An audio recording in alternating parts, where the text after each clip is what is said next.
নমস্কার বন্ধুরা। আজকে মার্কেট নিফটি 88 পয়েন্ট পজিটিভে বন্ধ হয়েছে। কততে বন্ধ হয়েছে? 24,666-তে নিফটি বন্ধ হয়েছে। আর ইন্ডিয়া ভিক্স প্রায় 5.62% কিন্তু কমে বন্ধ হয়েছে। যেহেতু ইন্ডিয়া ভিক্সটা কমছে, সেহেতু মার্কেটে কিন্তু একটা স্টেবিলিটি আসবে।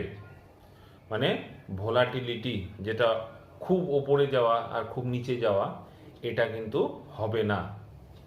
কেন? তার কারণ হলো ভোলাটিলিটি ইন্ডেক্সটা, যেটাকে ইন্ডিয়া ভিক্স বলে, সেটা কিন্তু অনেকটা কমে গেছে, 17.18 হয়ে গেছে।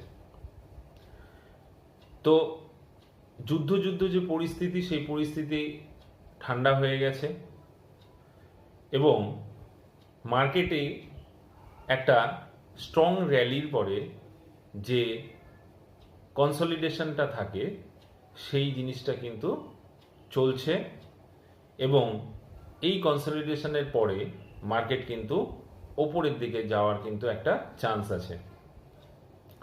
তো ভালো ভালো স্টকগুলো আপনারা নিয়ে রাখতে পারেন, কারণ সব কিছু ভালো, সব কিছু ঠিকঠাক থাকলে মার্কেট কিন্তু আবার একটা নতুন হাই লাগাবে। তো আমার যে ভিডিওটা, সেই ভিডিওটা আপনারা লাইক করুন, শেয়ার করুন এবং সাবস্ক্রাইব করুন। তাহলে আমি ডেইলি যে নিফটি যে অপশানের যে সাপোর্ট আর রেজিস্ট্যান্সগুলো দেই, সেই সাপোর্ট আর রেজিস্ট্যান্সগুলো আপনারা ভিডিও আপলোড করার সঙ্গে সঙ্গে পাবেন। যেহেতু মার্কেট কনসলিডেশন করছে, সেহেতু কালকের জন্য আমার যে সাপোর্ট আর রেজিস্ট্যান্সগুলো থাকবে, ফার্স্ট সাপোর্ট থাকবে 24,577, তারপর 24,520, তারপরে 24,383, তারপরে 24,219। ফার্স্ট রেজিস্ট্যান্স হবে 24,700, তারপর 24,797, তারপর 24,922, আর লাস্ট হলো 25,000, যেটা সাইকোলজিক্যাল সাপোর্ট।